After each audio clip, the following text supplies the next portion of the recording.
Once upon a time, sa buhay ng feeling vlogger. Kahit walang kita, okay lang yan te. Try harder.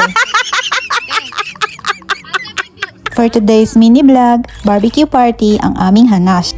3 lang naman kaming palagi, pero sa away at reklamo kami nakakarami.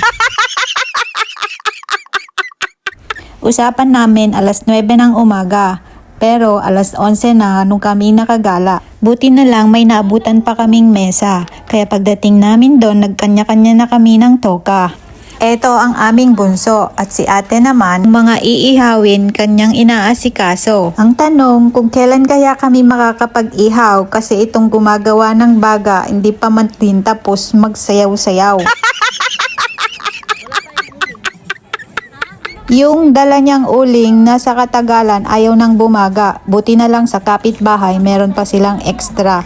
Salamat talaga sa nagbigay sa amin ng uling. Yung mga dala naming pagkain maiihaw din. Ang sumunod naming problema yung pag-iihaw. Kesyo mainit, kesyo mausok. Hay, makakakain pa kaya kami nito? Kasing po na tayo makakain yan.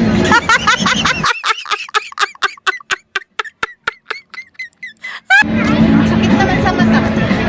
Napagalitan na tuloy yung 2 pasaway.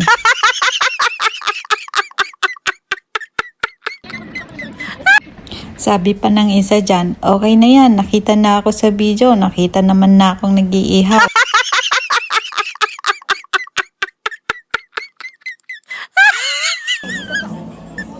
Yung shrimp. Harap talaga pag ang... Nasayawan ko na lang para madaling maluto. Asan na yung shrimp? Sige, daanin mo sa sayaw te, baka sakaling maluto yan. Mali.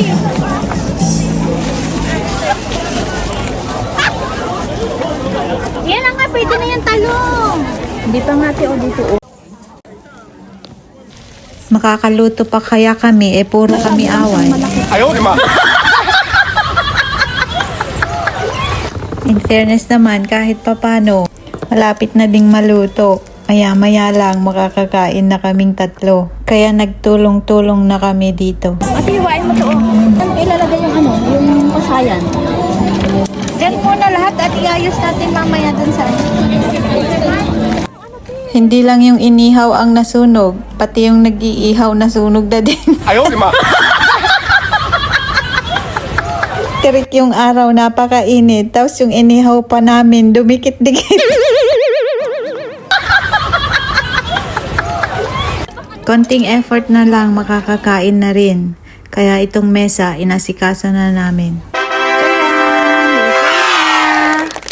Kainan time! Sige, mag-video muna kayo. Magutom na tayong lahat. Itadakimasu! Hi, sa wakas nakakain din. Nakapag-live pa nga kami habang kumakain. O, diba si Mot? Magkasundo na ulit sila. Ganyan. Na video. O, tigaw, ano ba muna? After mabusog, nagpunta na kami dito at gawin yung pare-pareho naming gusto. Ang maggawa ng video.